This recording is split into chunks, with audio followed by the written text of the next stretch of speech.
Just on this point, when you say it should be led by the private sector, can vertical farming compete with the traditional farming in terms of bottom lines for the companies? Yes, so we've carried out some life cycle assessments.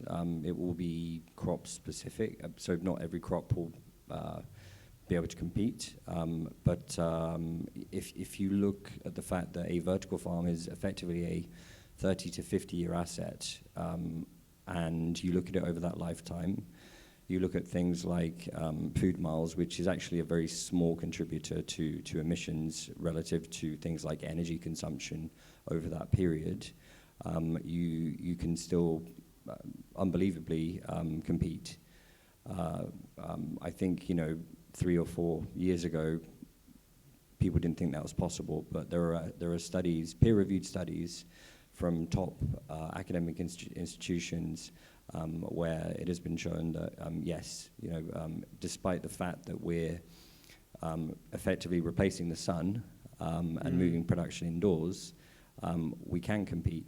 And you have to think about the fact that if we're being more productive in that space, we are freeing up the otherwise space that we use for farming for biodiversity.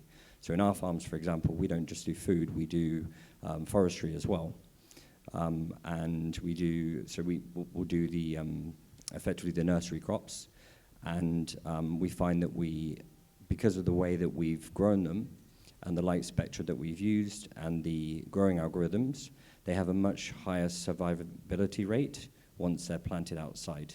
And that, obviously, we need more trees in every region as well. But I think the energy, going back to your point, the energy question and the viability versus traditional farming is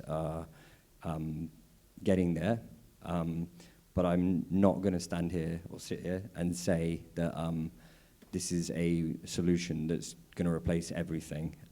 It will always be a mixed bag of high-tech glass houses, working with vertical farms, working with traditional forms of agriculture, and will be very geography dependent.